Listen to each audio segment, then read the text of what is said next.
A few weeks ago, Esther and several people like you met in Seattle to get on a ship to go to Alaska. And they boarded the ship in Seattle, and the itinerary showed all of the lovely ports that they would stop at. And then they were going to disembark back in Seattle.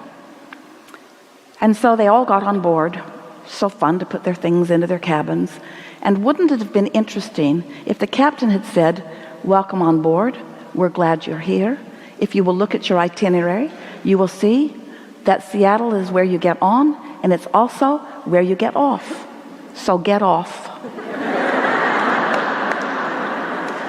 You've completed this journey, as you can see if you will look at the beginning and the ending place.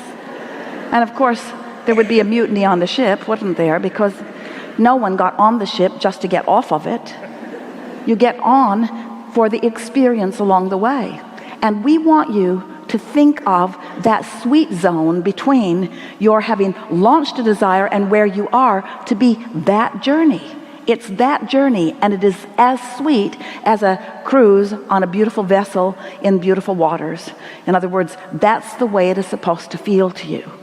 But if you stand where you are in an attitude of defensiveness because you're not manifested yet what you want, or if you are defending or justifying why you're here instead of somewhere else, then instead of looking forward and allowing yourself to tune into that frequency that will just carry you to new idea and new experience after new idea and new experience, in the looking in the opposite direction, you are feeling negative emotion because, and this is so important for you to know, your inner being, who matters so much to you in the way you feel, is only ever looking forward from where you stand to what you have already vibrationally become.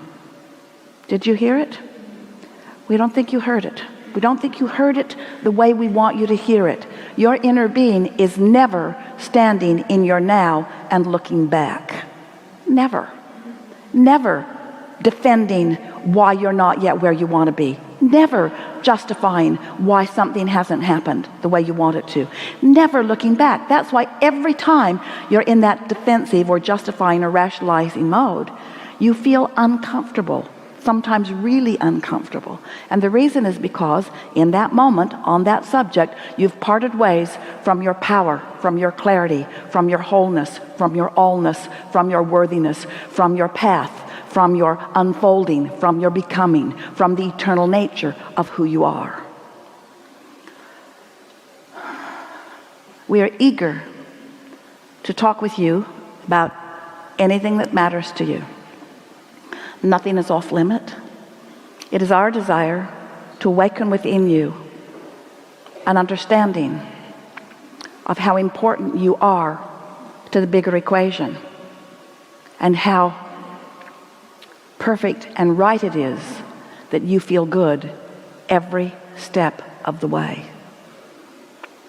If you've been listening to us for a while, and we know you have, we've been telling you that this creative process, which is what you came for the deliciousness of the creative process, for the joy of being the creator, the leading edge creator, the see it, hear it, smell it, taste it, touch it, manifester creator, the actualizer, not just the dreamer, the bringing the dream to the full fruition so that you can get all of the juice out of it, so that every delicious aspect that you have found that you want along your physical trail can show itself to you in such precise and accurate unfolding that you stand in an attitude of utter worthiness, knowing the goodness that is you and all of the help that is flowing through you because of the perfection of that which is you. This is what we wish for you. We want you to get on that ride. We want you to begin to express yourself in that worthy fullness. That's really who you are. So, step one of the creative process is ask. Wrote a whole book about that. And asking comes easy because contrast causes you to ask all day, every day. So you're launching those asking requests constantly. You can't stop it. You cannot shut that asking down. It's such a natural part of who you are that it emanates from you constantly. Step two is source answers what you've asked. And in very real terms, what that means is your inner being or source or whatever you want to call this non-physical you becomes immediately the vibrational equivalent of what you've asked for and stands in that vibrational evolution, in that vibrational perfection, emanating a signal that you can feel your relationship to. That's step 1 and 2. Step 3 is you care about how you feel. You know what your emotions mean. So you reach for good feeling thoughts. You don't try to justify why things aren't happening. Instead, you look more hopefully or more optimistically toward what's unfolding. You don't think about things that don't feel good. You think more about things that do feel good, and you get better and better and better at it until you become an allower of your own experience. And when you do that, in the moment that you do that, evidence begins to show itself to you. Things just work out for you. They always are working out for you. But when you are deliberately adjusting your frequency by pointing your mind deliberately and something unfolds, ooh, the deliciousness of that deliberateness is intoxicating. So that's step 1, 2, 3. Ask, source answers, and you find a way to allow. Step 4 is you've really become addicted to feeling good. You really like clarity. You really like fun. You really like to appreciate. You really like to love. So you are deliberately lining up things that make it easy for you to do that. You make lists of things that feel good. You wake up and care about the way you feel. You know when you go to sleep at night that the momentum of your attraction has stopped. And when you wake up in the morning, you deliberately point yourself in the direction of what feels good. You let law of attraction or momentum, they are the same word really, work on your behalf. You become a master at being in that allowing mode, in that receptive mode. Step 4. Step 1, ask. Step 2, source answers. Step 3, you care about the way you feel. You get in the receptive mode. And step 4, you become a master of the receptive mode because you care about how you feel. You're no longer willing, no matter what, to put up with that stuff that doesn't feel good. You find yourself deliberately choosing who you hang around with and what you talk about and where you go to eat and where you spend your time. You point your mind deliberately. You get out in nature more. You look at things that are beautiful. You make lists of things that you can appreciate, and you do it often until you practice the thought and practice the thought and practice the thought. And a belief is just a thought that you continue to think until your beliefs match your desires. That's step 4. You are a master of deliberate creation.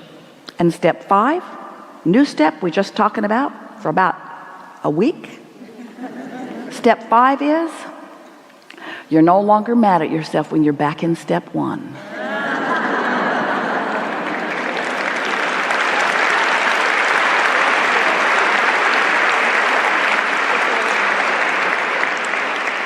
Because you now understand that in your usual connection to source energy, in your receptive mode, that sometimes source is actually guiding you to what you would call a question or even a problem, because in the addressing of the problem, a new motion forward solution can take place.